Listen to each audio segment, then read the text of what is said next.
Thank Mike Roberts for hosting us here for this event.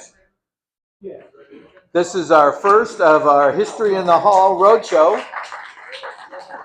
Please come on in. There's still some seats. Still some seats. Our first one of our History in the Hall Roadshow. You notice my shirt here, America 250. Is there anybody here that doesn't know this is the 250th anniversary of a signing of the American Declaration of Independence? Anybody not know that? How many people know that it's called the semi-quincentennial? Now say that 5 times. So this year is going to be just a little different. We're going to broaden it a little bit from just Denison, but we're going to start off with Denison.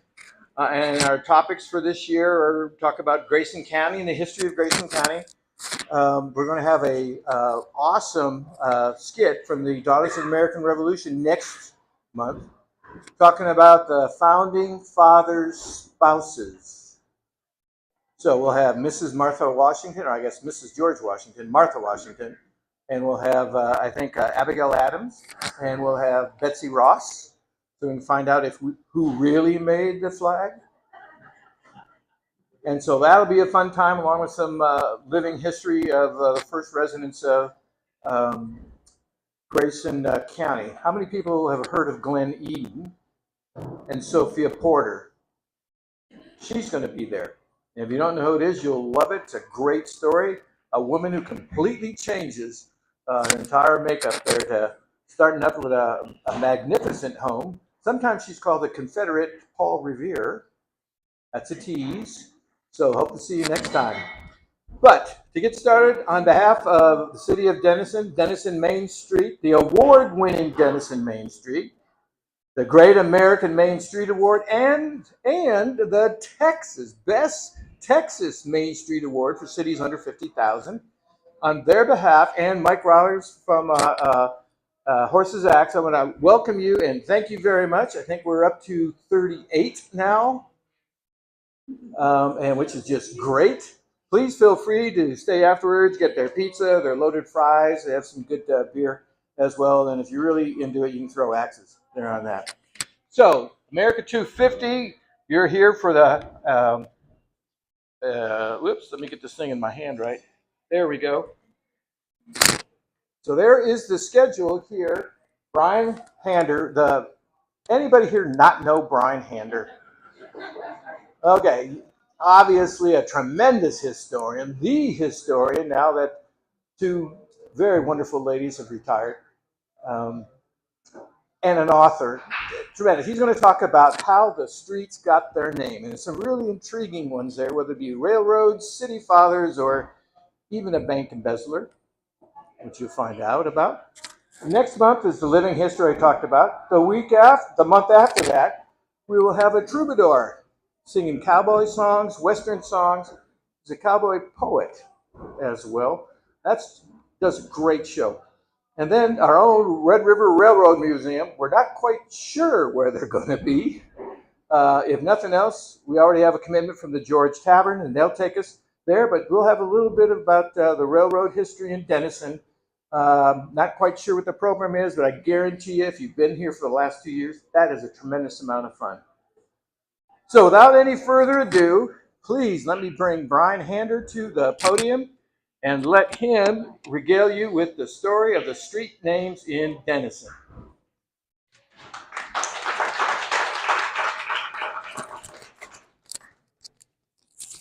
Okay, good evening, everybody. So I'm going to talk tonight about how our streets got their names and what streets were here when Doc was here, because the city was not very big when he was here. We always think of Denison as just being this big forever, but it was actually a lot smaller. So we'll start at the beginning.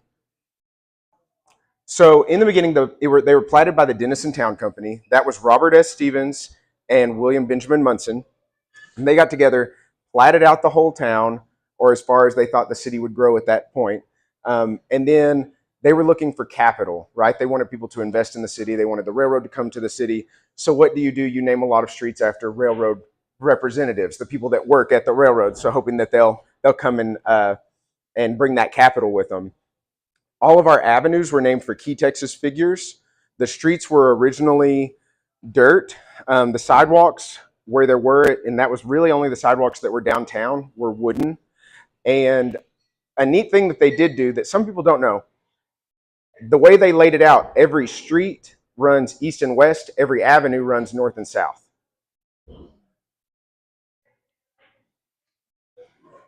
Okay. And by the time when they originally laid out the streets, they went from Nelson, which is just south of Forest Park, up to Walker, and then they went from about Houston and Lamar over to Tone, which is the 1000 block. So that's all that was originally platted. So it was from here to Tone, is not very far. But they eventually tried to get brick streets. Around 1906, they started taking up donations to try to see if they could get a lot of the businesses. They were going to start with Maine, see if they could get those businesses to donate all of the needed money. And within the first couple of weeks, they had gotten $3,000, which is equivalent to $100,000 today. So a pretty hefty sum. And that was great. Then it didn't quite raise enough. So then the city went to a method where you did assessments for how many feet you had.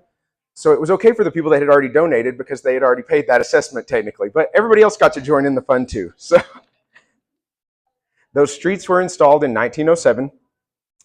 The brick was laid they started at the railroad tracks and they headed toward Myrick.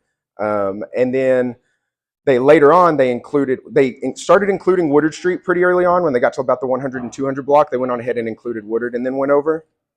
Our first carloads came in the summer of 1907. They came from McAllister. It was estimated that it was going to take 200 rail car loads of brick.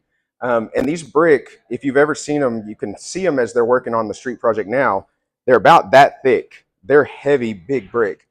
The Dallas Morning News actually did a feature on us in 1907 for being one of the first cities in Texas to ever work on improving our streets. Because what the early leaders thought, and this was the city working in tandem with the chamber at that time, was that the easier it was for people to get to you, the more likely they were to shop there instead of other towns.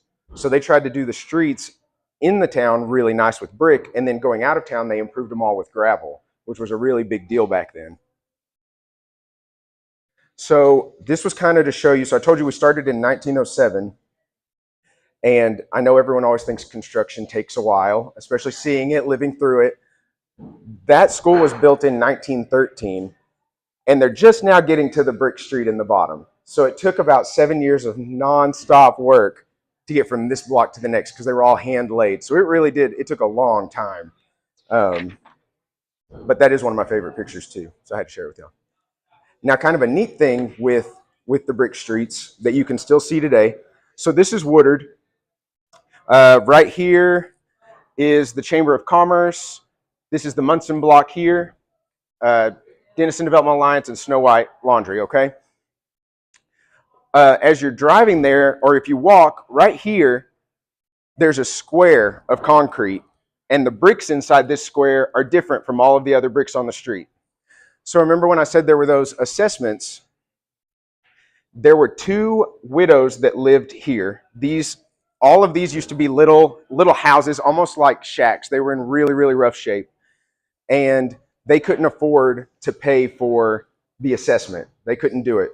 So the mayor at that time said, well, what we'll do is we'll put a little concrete ribbon in and it will remain dirt in front of your house, which is just awful, awful. So like it should happen, he was immediately voted out in the next election. And at that point, there was a mayor and 2 aldermen, 2 city councilmen. And councilmen were not up for re-election, but they had kind of gone along with the plan. So when the new mayor gets in, he says, you know what? We're going to go lay these bricks. So the bricks here were all laid by hand by those 2 city councilmen and the new mayor.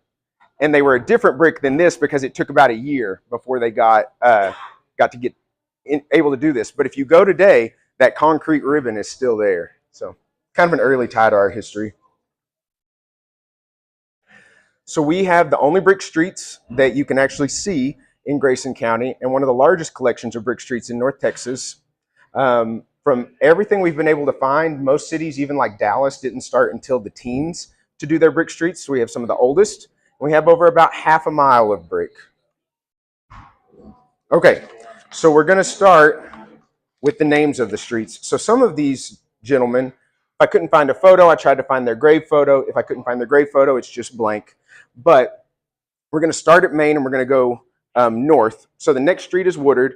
The way the city was laid out was Main Street and Woodard Street were always going to be our two business district streets.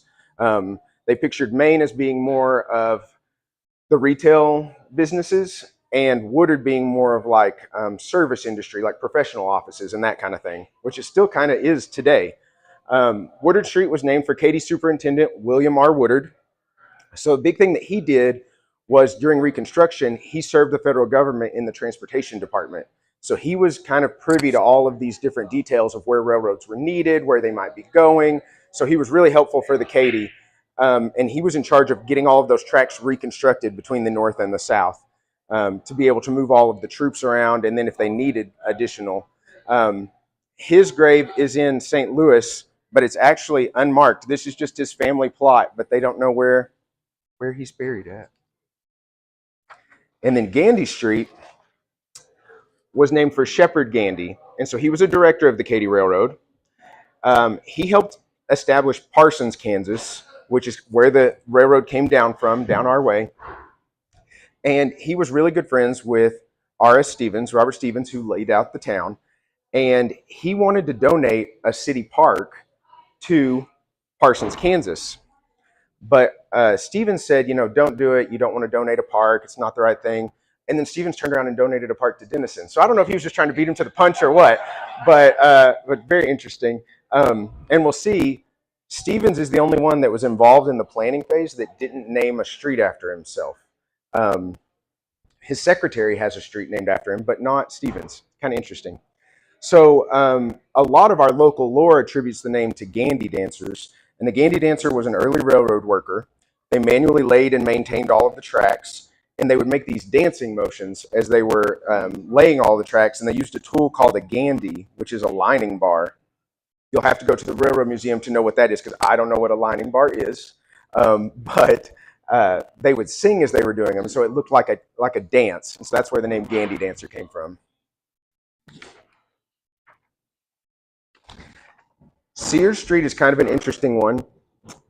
When Doc was here, it wasn't called Sears Street. It was called Leon Street. And about the summer of 1876-ish, the Judge Sears came for a visit. He's one of the few people to come and visit the city that for some of these streets are named after. And at that point, he was the general counsel to the Katy Railroad, but he was kind of a big deal.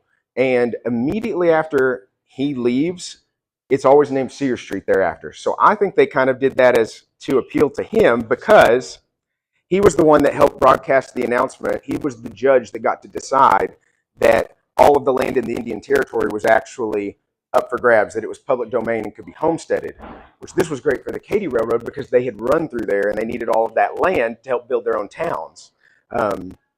So he's kind of one of those that got a street name changed in his honor. The scariest looking guy we have is Levi Morton. So he was our 22nd vice president, and he was a really powerful financer.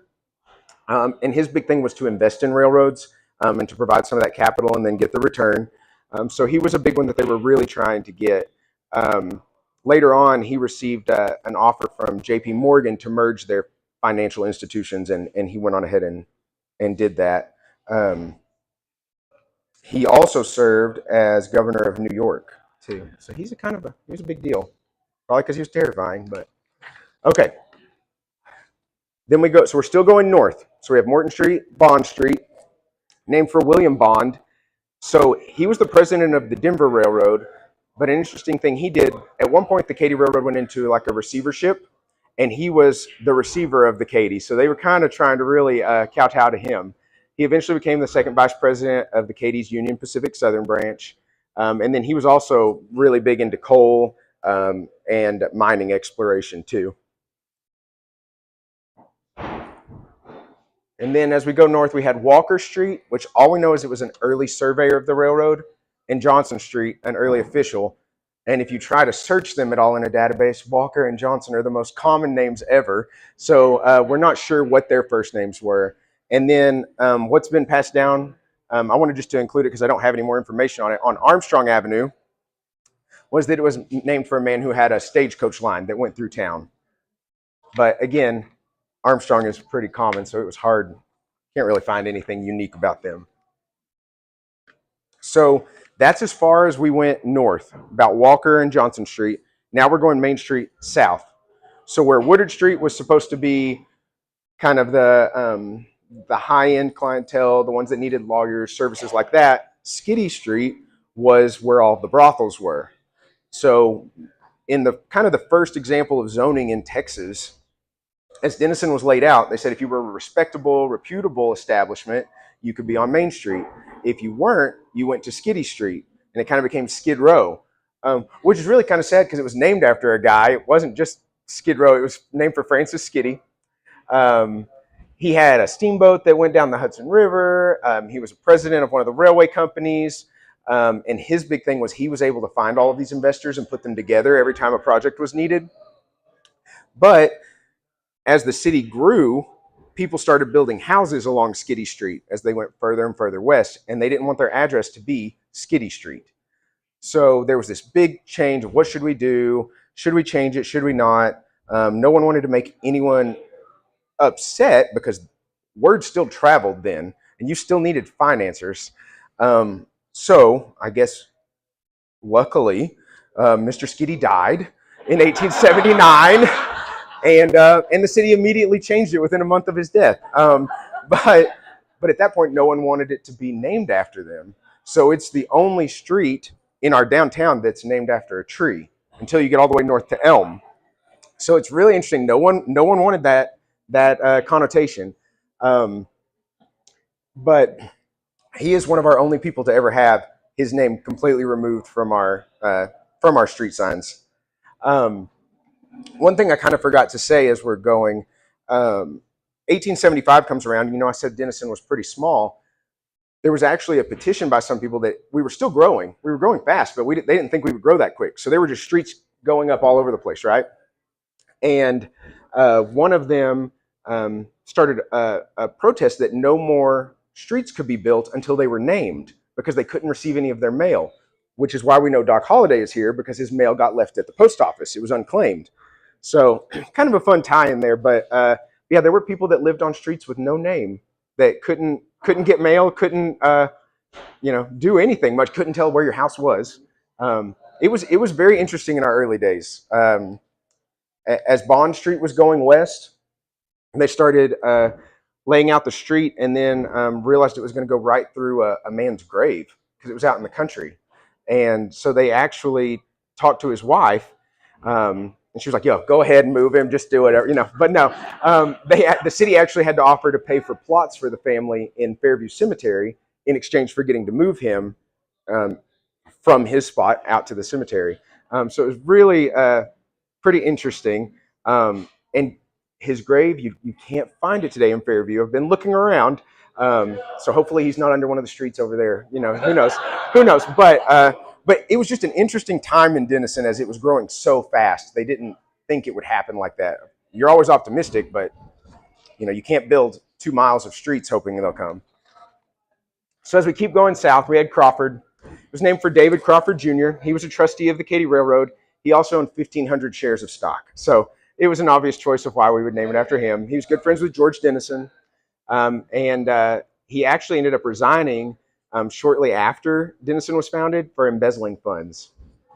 But didn't embezzle them from us, so it was okay. So now we get to the streets that we actually start naming after people that were connected with Denison, that came to Denison to help build it or set it up. We have Owing Street. You'll see it 2 different ways. It was either Lewis Solomon or Lewis Sumter, but he went by the initials LS, so no one's 100% sure. But he was actually the former governor of the Arizona Territory. He was our first mayor. He was appointed by the state legislature. He wasn't voted in. And he was a proponent of the first free education system here in Texas. He eventually was elected mayor that next year, but he resigned due to poor health, and he actually passed away in 1875. He's one of the first people to be interred in Oakwood Cemetery. He was 51 when Denison was founded. That kind of gives you kind of a clue on these things. Now, this poor guy, for a long time, Owing Street, they dropped the S. So there's about 2 decades in Denison's history it was just called Owing Street. And then someone actually remembered who it was named for, and they redid it, Owings. So kind of your little history tidbit there. Morgan Street was named for J.P. Morgan. He owned 800 shares of MKT stock and everything else that he owned. And he was, now their company is known as J.P. Morgan Chase, but he actually did come down to Denison to help look over everything and see his investment. Okay, so some of those avenues that we talked about, all named after Texas heroes. There's one interesting one. Burnett Avenue, named for David G. Burnett. He was the vice president of the Republic of Texas. His last name is only spelt with one T. In all of our early maps, a lot of them, it's spelt with one T, and then slowly it started getting a second T added. And at one point, the city, you can see they kind of like tried to go back to the one T, but everyone was, no, at that point, it's a double T. So we've never spelled his name right.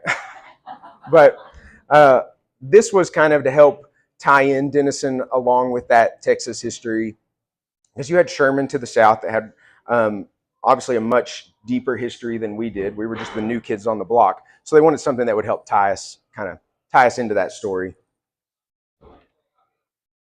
Now, these streets wouldn't have really been here, but they're kind of fun to talk about. So we have Scullin Avenue, named for John Scullin. He was a contractor for the Katy, and he helped establish one of our first banks, the First National Bank, with his brother-in-law, Edward Perry. We also have Perry Avenue. And then it's said that he built the first 2 brick commercial buildings in Denison. But when you look at the old papers, everyone says they built the first brick building. It's just like when you come to the Doc Holliday Festival, about the 100 block and the middle of the 200 block is as far as Denison was developed.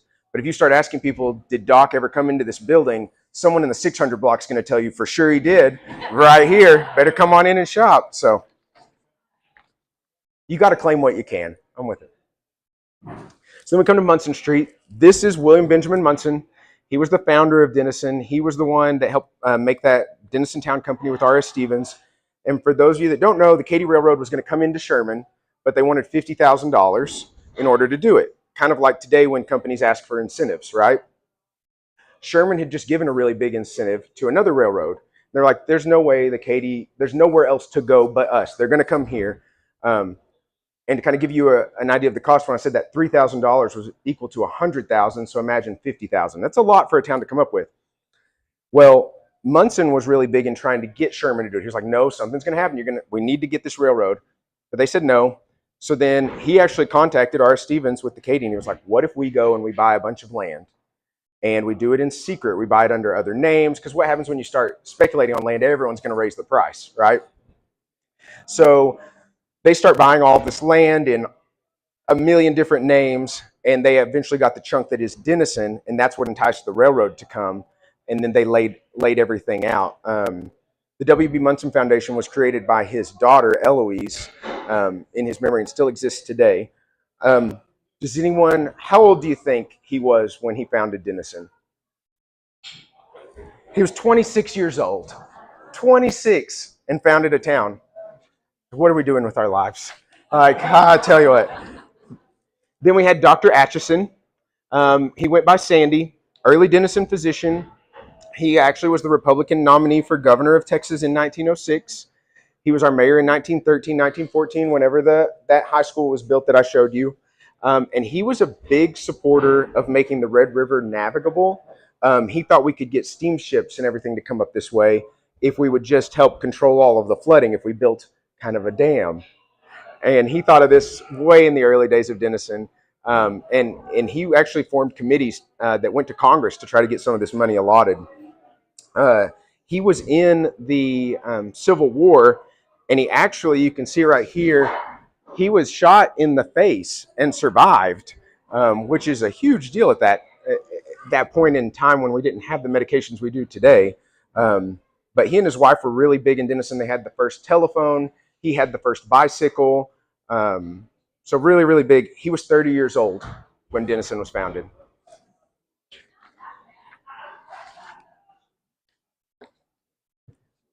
And then we've got Tone Avenue. My son, his middle name is Harrison, and so this is his favorite character because he's had to watch me go over this at home. He's like, "That's my name." I'm like, "Okay, buddy."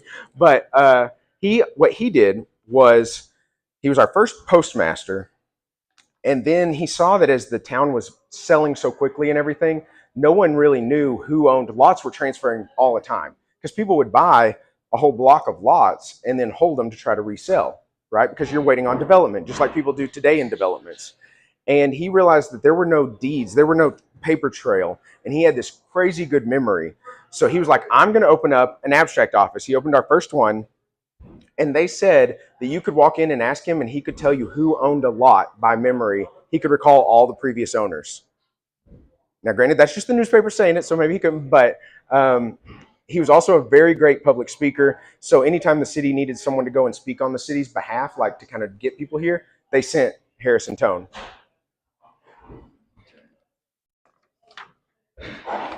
And then we have Mr. Murray, who as he got older looks a little scary, but he didn't look this scary when he was younger. This was a more clear picture. So he was the one that wrote our first newspapers, the Denison News, the Denison Daily News, the Sunday Gazetteer. And he lived in a tent at the corner of Austin and Morgan. Most all of these guys and their families, they lived in tents. There were no houses or anything like that. So they would live in tents, or you just rolled out your sleeping bag, and then in the morning you rolled it back up and put it by your tree, and that was your house, you know. So it was really rough and tumble. He wrote a really cool series called Little Stories of Denison that Donna Hunt and Mavis Bryant kind of went over in one of their books. That it was all of these little stories that he recalls, like when on Thanksgiving they all decided the community would get together and have a big feast. Well, in order to get all the turkeys, they just went to Forest Park, like because it was that thick, that wild. He talks about how when that first high school was built, so that's the 700 block, how there were actually some protests because that was too far outside of town. How could the kids ever get to that school? It's way out in the country. And today we're like, my gosh, it's right there. But it just show you how different Denison was at that time. And he talks about the streets. As they tried to get them, they would cut the trees down and then try to leave the stumps to rot because the trees were still alive, obviously, and they didn't have much to get them out. And so a lot of the streets you had to kind of zigzag through because there were these huge stumps all along them until they were able to come back and grade it. So he was a really, really kind of our first early historian. We have Maurice. It's named for Charles Maurice. He was our first city recorder, which is today our secretary. So he is the inventor, claims to be the inventor of the independent freight line, which is, from what I can tell, it's kind of this thing where they would rent the lines from other railroads instead of building their own, and then haul that freight, but then also have these interchange points where they could like turn around or back up, kind of like you see sometimes today where they can change tracks. He's kind of the guy that helped invent that system. He was our first city judge. That's what they did at the first city council meeting. So he got to see all kinds of interesting things. He would have been the one that would have had to charge the prostitutes their weekly fee if they didn't pay it, because prostitution was illegal in Denison until we realized we could tax it, and then it was still illegal, but we went on ahead and had it so that we could get that tax money in. And actually the madams were taxed for their homes and then for every girl in the home. And they paid that weekly, and all that money went to the police force. And they still have the book at the police department right over there that has those first laws in it. Because that was City Hall for a while, so it's got the big old city safe in it. It's pretty neat. So like we had said, Denison was still rough and tumble. That's kind of what drew Doc to it. We were right on the edge of the Red River. It was really easy to get into Indian territory. And so some of our first people that we thought were so nice, like Hull Street, named for W.L. Hull, he helped open that first bank. And on March 4th, 1873, the bank didn't open. And everyone's like, well, what on earth could have happened? And that's when they realized that he left with all of the money. When they got in, let me tell you, So let me do that. Okay. So apparently they finally broke into the bank, and he did have some compassion for his depositors. When they opened the bank safe, they found a note saying he was sorry. And that was it. He explained later that his hasty departure was because he had honored a bad draft for $5,000, which was a large amount at that time. He said that this plus a few other debts were what forced him to see the only way he could, which was to drive out as quickly as he can into Sherman with a buggy, and then from there try to go to Collin County into McKinney, where he hoped to disappear. Well, if he did a bad note for 5,000, I'm not sure why he had to steal 15,000, but uh, he was later apprehended, and they said when he did, he had stolen nearly 70,000, really. So even that number that they originally thought was kind of a far cry from what he did. He was returned to Sherman and he was jailed. We don't know if his customers were ever repaid or if he had hid the money. It's not known. But despite all of that, everyone still kept his name. They didn't trade out Skiddy Street for his, but he got to keep his name. So that's kind of our Denison's first realization that maybe not all was going to be safe in those banks that we had.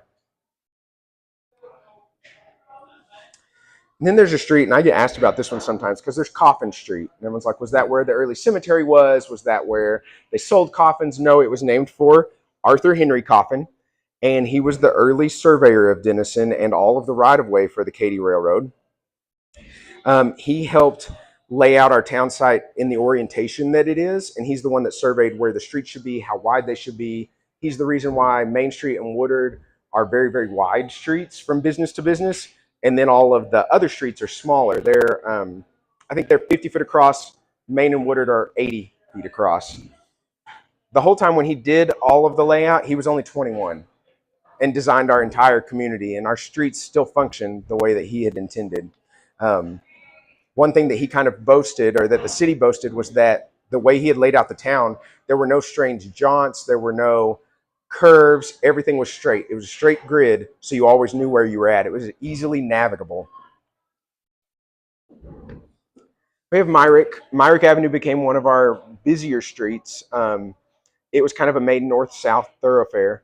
It's named for Henry Dustin Myrick, and he was just the traffic manager for the Katy, but he was also R.S. Stevens' secretary. The one I told you, Stevens didn't name a street after himself, but he named it after his secretary.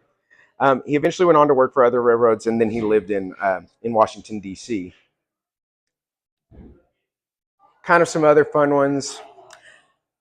Day Street was named for an early cattleman that also became one of our city councilmen. Heron Street's named for Gilbert Heron, so he was a civil engineer, and he's actually the one that laid out Fairview Cemetery for the city. When Fairview was first planned, it was a private cemetery. Oakwood was our main cemetery, but he was very, very talented, and they wanted a cemetery that would be kind of a peaceful place, more of a park.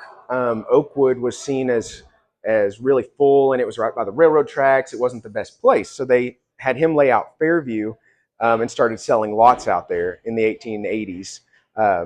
And if you go to Fairview today, there are some sidewalks at the kind of the entrance when you get up near the office. Those sidewalks are part of the original plan because we ended up not following his full plan, but some of the lots, the way they're laid out and the way those sidewalks kind of, you'll have to drive out there. Trust me, they don't match the street that's there today. They don't match it. They're not in the right orientation, and it's because they were that original design. So it's really, really cool. Then we had a couple agents that helped with the town company: Charles Nelson, L.W. Shepard. Hannah Street was named for Sam Hannah. He helped found the Waples Platter Company. They were right down here in the 100 block of East Main. They're the ones that invented ranch-style beans. So if you've ever eaten ranch-style beans, or if you don't like ranch-style beans or anything, they invented them. And then his great-great-great-grandson is Sully, who landed the plane on the Hudson. Texas and Monterey, they named to commemorate the war between Texas and Mexico. Chandler was named for an early furniture dealer. Perry was named for Edward Perry, like I said. Eddie was a superintendent of the Katy. Barrett was someone that opened a slaughterhouse here in Denison, and that was really important because we wanted to become a cattle shipping industry. Instead of having to drive your cattle along the Chisholm Trail, where they lost a lot of weight, Denison was like, ship them on the railroad and they won't lose that weight. You'll get more for your money. And one place they put the slaughterhouse and all of the cattle pens was out towards Oakwood Cemetery. That's kind of why it didn't make it as nice as somewhere kind of out in the country. Bullock Street is an interesting one. We don't know who the first name was, but apparently the Denison Town Company actually brought 147 home seekers to Denison from Boston by a special train to help convince them to buy lots and help form this town. And so it's named after him, one of those 147. Now, these would not have been here when Doc was here, anything. This is really pretty recent history. But when the viaduct was built in the 1950s, you know, we used to have one before it, and it actually curved. And it's because one councilman owned a business on this side of it, and one owned it here, and they couldn't agree on what street it would go down, so they just made it go to both. And so it curved. Very interesting. So then eventually they were like, no, it's got to be straight. Let's put it on Austin. That's going to be it. And underneath it, there are these small streets that you can kind of turn around under. Like if you come out of Albertsons and want to go under the viaduct. And they needed names. And so the newspaper announces, you know, that the council got very creative, is what the newspaper says, and they named them after themselves.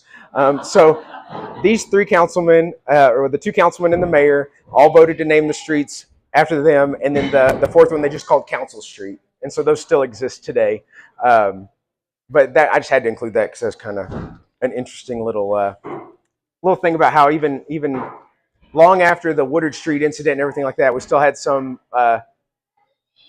staff that were still wanting it named after them and that kind of thing. So that's the end of my presentation here. But while I have an audience, because I like to ask a question, that Fairview Cemetery that I was talking about and everything like that, and the history of it, and a lot of our early settlers are buried out there. Is that something that you think our community would like to see a tour of? Would people like to come to that kind of thing? Maybe?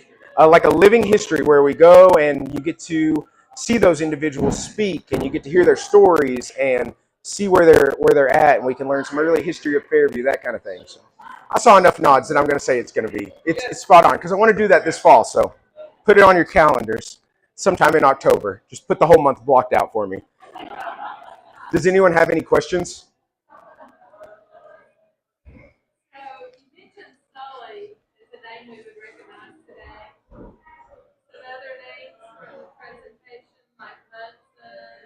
So the Munson family is still very active in Denison.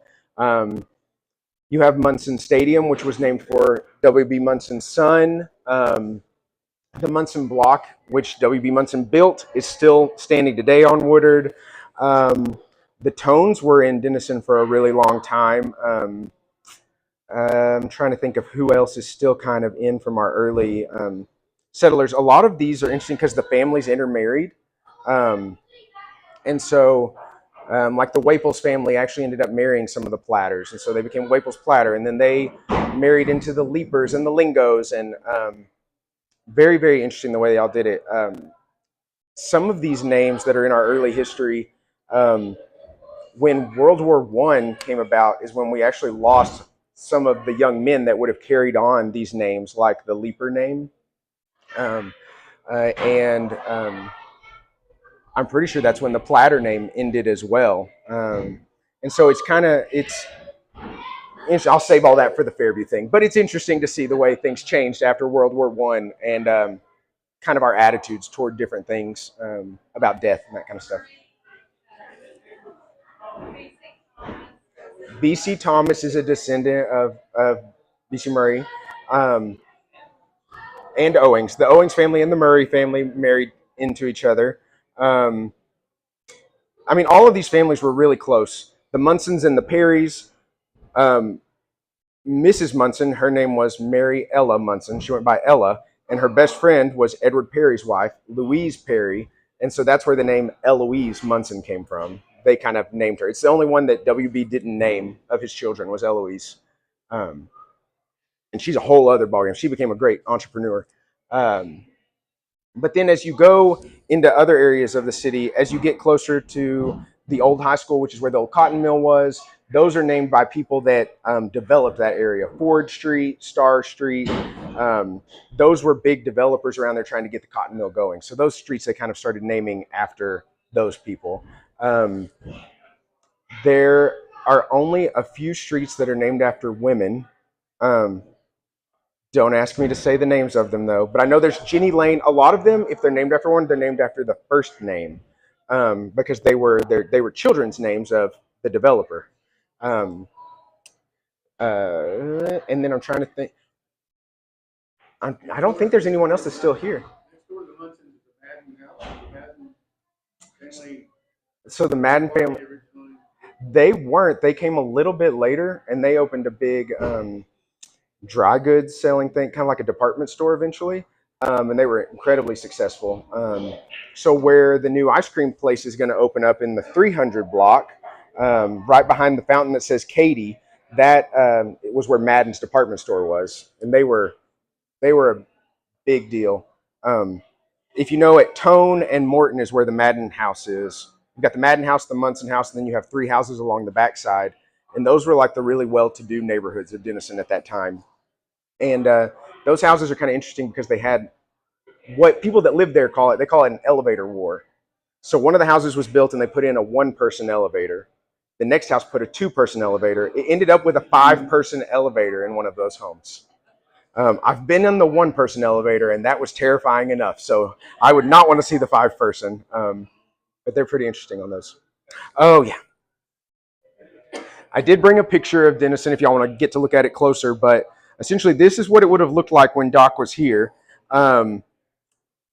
We had a lot of little businesses right here in the 100, 200, a little bit of the 300, but they were mostly wooden. Let me see if it used to say how many. Okay, more than 600 buildings were erected between November 1875 and March 1876. So that kind of shows you how fast it was growing. January 1873, we had 500 people. In January 1876, we had 6,000 people. So we were growing by leaps and bounds. The streets that Lamar is right here, Tone is right out here. And so you can see it wasn't very big. It was just about 11 blocks by 12 blocks long. Pretty small town. So for sure, whoever was here when Doc was here had to have seen him because it was not big at all. Any other questions?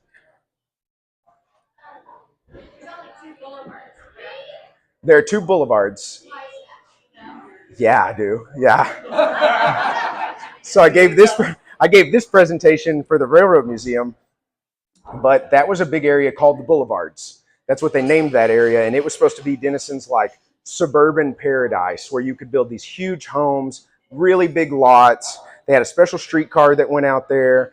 And then in the 1890s, there was a night called the Night of Terror, and that is when Denison had this series of 3 really horrific murders, all in the same night, and then a 4th woman was really injured. And after that, that kind of area just dissolved because the first murder was a doctor's wife that was out there. And then later on, and so the house, if y'all have ever seen the In a Many Faces on Morton Street, the big house, or now it's called the Davis on Morton, that's how big those houses were out there. Her parents lived next to them about 60 yards away. Both those families ended up eventually leaving that area for sure.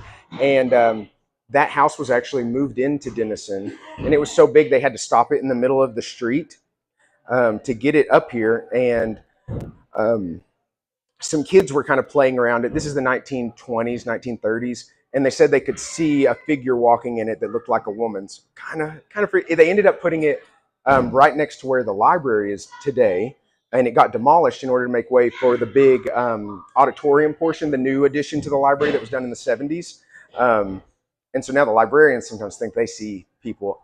Ghosts freak me out, so I don't try to ask people about it. But yes, that's why those streets are called the Boulevards, and that's why they're the only 2 boulevards, College Boulevard and Woodlawn Boulevard. And most of those houses were on Woodlawn Boulevard. But the other one, her parents' house, eventually burned because it was just abandoned. The Panic of 1893 didn't help. Everyone couldn't afford to build things like that anymore, and so it just kind of went away. But we still have those boulevards. Mm-hmm. Any other questions? Thank y'all. Oh.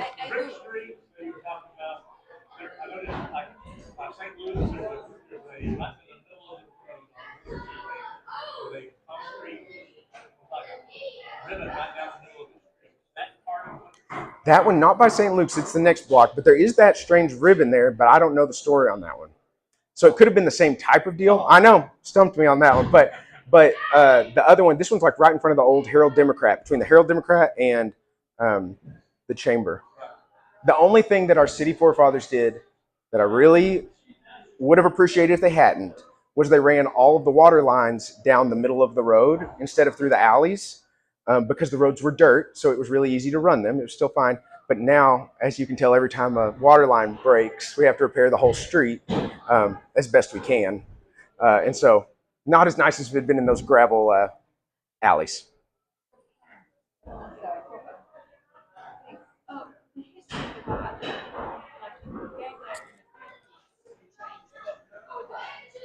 So it was originally in like I think it was like 19... so the question was the history of the viaduct, like kind of when did it really start? And I bet Doug knows, but it's probably about 19 in the teens, wasn't it? Didn't they start the viaduct kind of in the teens, like 19 teens? Because what happened was you had in the earlier days between the depot and say the Travelers Hotel, there were 13 railroad tracks you had to go across. And the 4 or 5 that we have to go across today are rough enough. I can't imagine going across 13. But as that side of town developed, the east end and especially the southeast end, the fire trucks couldn't get there in time. So and so then they opened a fire station on that side of town, and it stayed in there for a little bit until the viaduct could be completed. And then once that was completed, they closed that station. But it was always for like emergency, and then kind of part of that ease of commerce. The roundhouse was kind of right under it, kind of where like Bilo and everything was. But yeah, yes. And if you look at old pictures from then, especially like the birthplace has some pretty good ones. Today we see the woods and everything. It was completely open. You could see all the way across from here to the birthplace, kind of a thing. It's really wild how now that the railroad facilities aren't there, all those trees have grown up in the last 30 or 40 years. Yeah. Brian, thank you so much for being and putting this. I think the idea of touring the cemetery with a living history is a fantastic idea. But I'm curious if you have any plans for the future to have a tour, a walking tour of either Main Street or some type of bus, go and tour some of the homes that they're a little bit far away. Yeah. So I'm curious if you have any plans. So the tourism department, the question was, will we ever do like walking tours of Main Street and that kind of thing? I've been working with the tourism department. We started doing walking tours in November. We did one in November and one in December. And then we didn't plan any until we get to like March or April because we figured it would be freezing cold.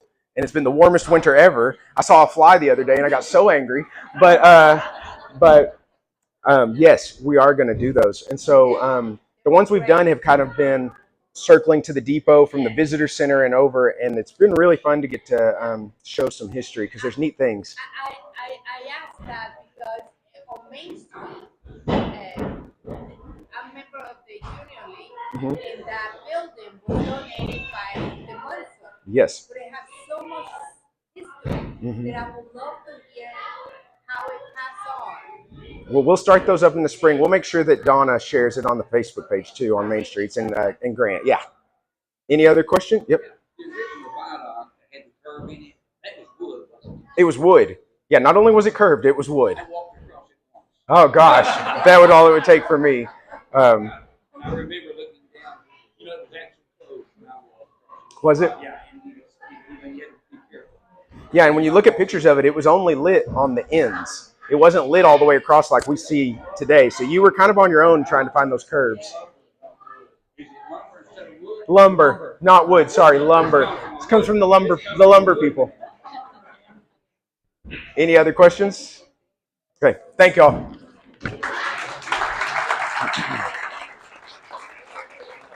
Thank you. Every time I listen to Brian, I always learn something else. Come on, big hand, big hand. Thank you. Big hand for Mike Roberts and the horses action. Just real quick, Marita, one of the things that we're doing is great. The County Historic Commission funded for Van Alstyne a platform that uses your phone, the GPS on your phone, and then as you walk around, it will tell you the story. So we're watching that, and we are putting in our request for dollars for Denison to get that here very soon. All right, real quickly here. Here's what's coming up here. If you don't know about Doc Holliday, you must be dead.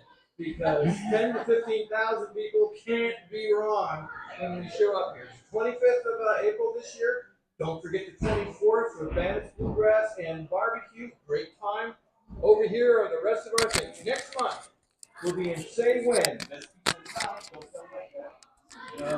Say When, and we'll have the living history of the first people in Grayson County, as well as a skit from the Daughters of the American Revolution. And finally, each and every one